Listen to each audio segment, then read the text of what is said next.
juste des petits trucs. J'arrive pas. Voilà. C'était sur ce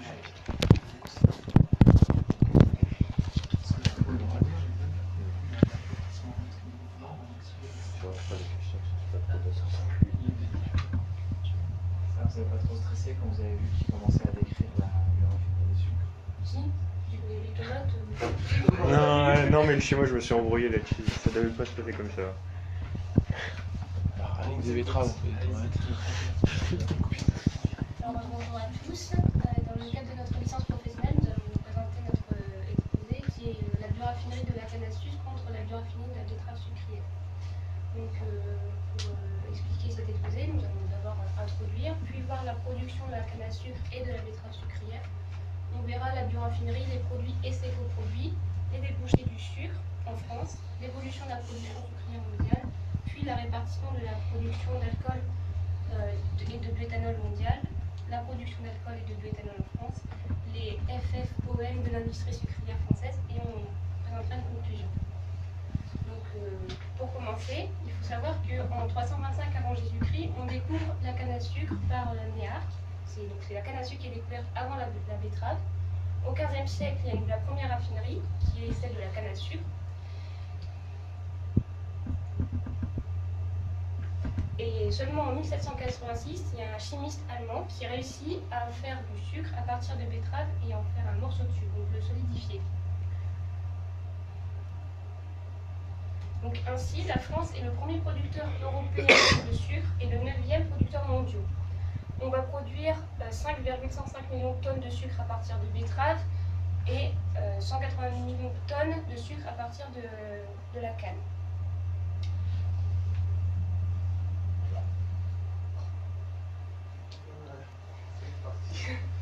Alors, pour commencer notre comparaison, nous sommes penchés sur la composition typique de nos deux végétaux. Et là, en haut, nous avons la composition de la canne à sucre et le tableau en bas, la composition de la betterave sucrière. Et ici, nous remarquons que la betterave contient plus de produits que la canne à sucre, et notamment notamment en saccharose. Ici, nous avons une teneur de 4% en saccharose pour la canne à sucre contre 16,5% pour la betterave sucrière, alors que l'apport est en moyenne de 11 à 16% pour la canne à sucre et de 15 à 18% pour la betterave. Donc ici, nous avons nettement une forte teneur chez la betterave.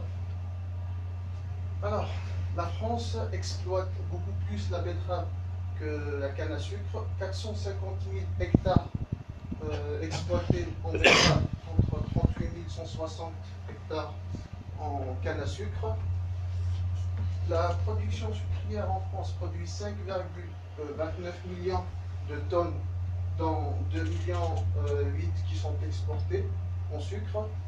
Et en ce qui concerne l'éthanol est produit à 9,7 millions d'hectares, dont 4,2 millions qui sont consacrés au bioéthanol. Ici, nous avons une carte qui nous représente les pays qui produisent la canne à sucre. Ici, la canne à sucre en vert clair. Voilà. Et le sucre de betterave en vert militaire, vert foncé. Et nous avons les pays qui produisent les deux, qui sont à rayures vert à rayures.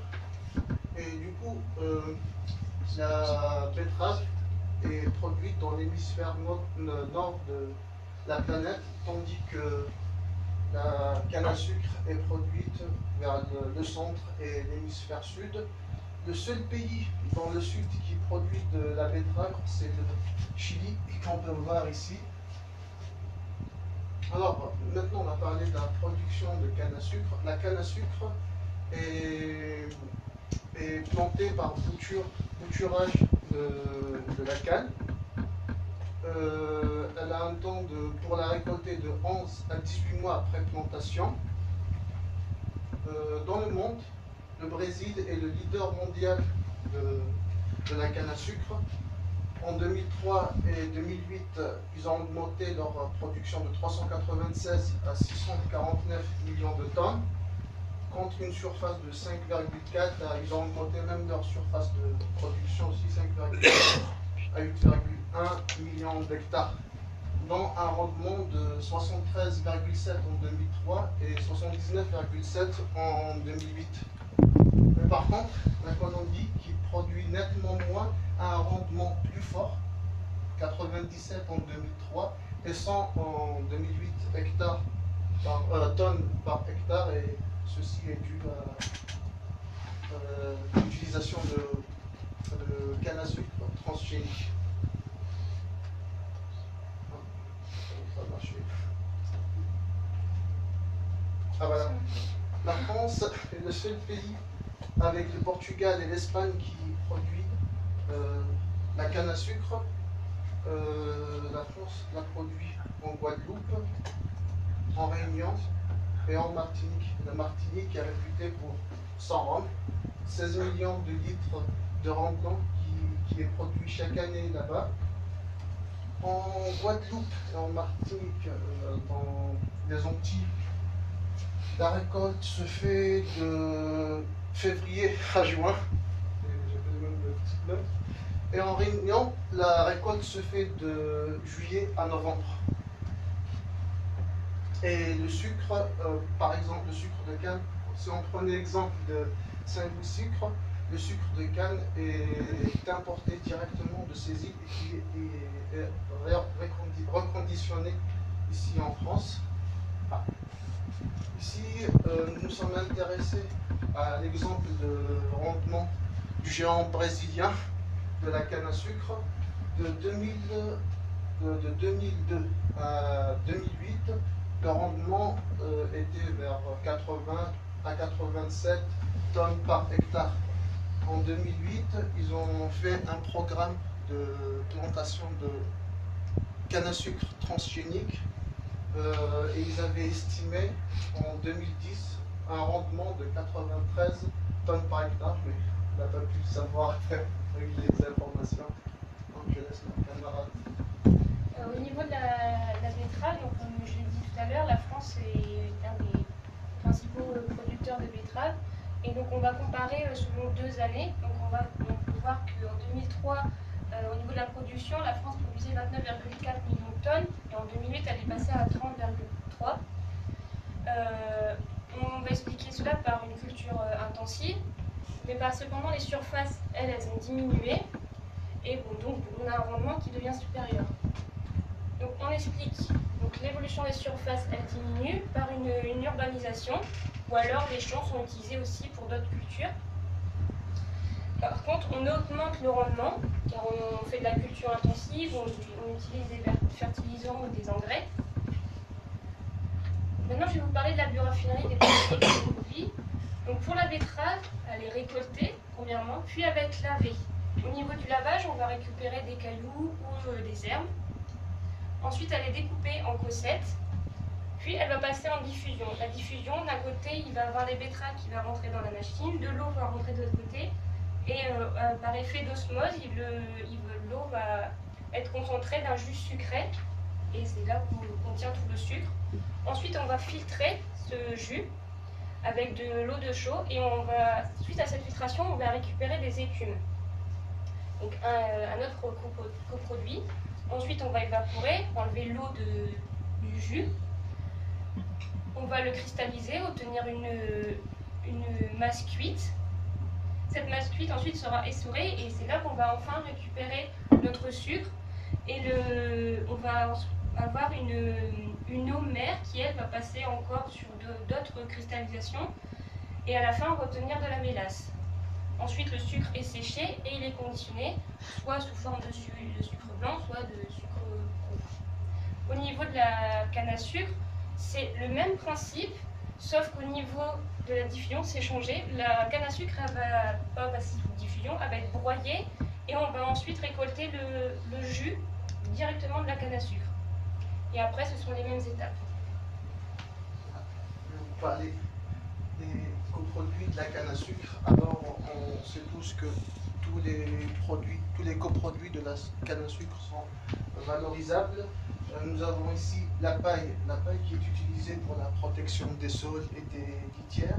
En même temps, on l'utilise aussi pour l'alimentation animale. La mélasse, qui est le sirop qui est issu de la fabrication, on l'utilise aussi pour l'alimentation animale et pour la production du rhum. Et aussi, la mélasse, on peut la distiller et en faire de la vinasse qui est utilisée pour l'épandage des sols. Nous avons ici l'écume, qui est un résidu qui est riche en matière organique, qui est utilisé pour l'amendement des sols et qui remplace les engrais verts. Et là, nous avons ici la bagasse, qui est un bon combustible, et ces cendres sont utilisées pour l'amendement des sols. Et ici, nous avons l'exemple de la Martinique. 12% de l'électricité de l'île est utilisée et produite par cette bagasse. Et la bagasse pourrait aussi être utilisée pour la pâte à papier, le carton, et aussi des produits chimiques comme des solvants et des résines. Donc, au niveau de la betterave, donc, comme j'ai dit tout à l'heure, la betterave, on passe en usine et on récolte du sucre. Mais on peut aussi récolter d'autres produits. Donc ça va être à peu près les mêmes que... Enfin, une partie va être les mêmes que la canne à sucre, sauf cela. Donc je l'ai dit, on va récupérer des herbes. Et ensuite, après que nos cossettes ont passé dans la diffusion, elles vont ressortir sous forme de pulpe. Et on va faire un mélange d'herbes et de pulpe pour obtenir des pelés. Et ces pelés vont servir à l'alimentation animale. Ensuite, la mélasse, donc le même principe que pour la canne à sucre, elle va être utilisée en bioéthanol ou être transformée en alcool. La vinasse pour l'épandage et les écumes également pour l'épandage au niveau des champs.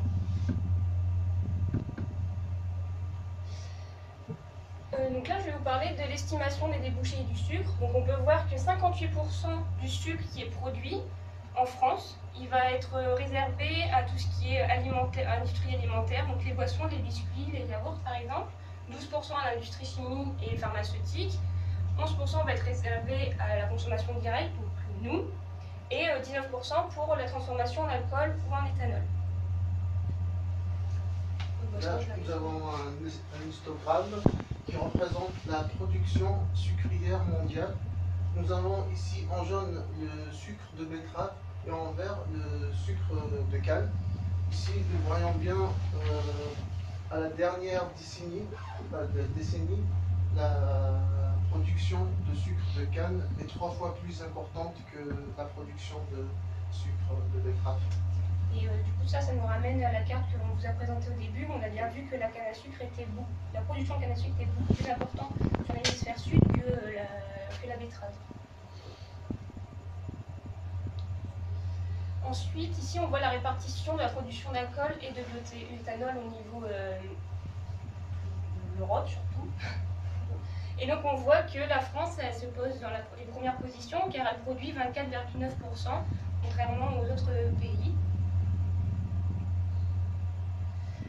Ici, on va voir la production d'alcool et de bioéthanol et on va les comparer par rapport à la betterave, à l'origine céréalière et aussi à l'origine vinique. Et on voit qu'elle fait plus de la moitié, car 49,6% d'alcool produit est d'origine betteravière, contrairement aux origines viniques et céréalières. Je vais vous parler de notre FFOM. Pour les forces de l'industrie sucrière française, nous avons une bonne productivité en sucre et en alcool à l'hectare. Nous avons une croissance des rendements avec un potentiel amélioration génétique de la betterave, qu'on produit le plus en France. Et c'est des filières qui sont parfaitement organisées et structurées. Les faiblesses, par contre, ce sont des petites filières aux capacités de production limitées. Le coût de production est élevé. Et il y a une absence de projets significatifs de production de molécules pour la chimie. Donc ici par exemple c'est une chimie spécifique, la sucrochimie qui reste très peu développée.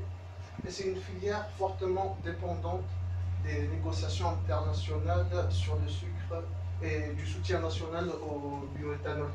Par contre, comme opportunité, vous arrivez à voir, nous avons le développement de technologies de production d'intermédiaires de synthèse par fermentation des sucres, une hausse du prix du pétrole qui pourra rendre les industries de biomasse compétitives aux industries pétrolières.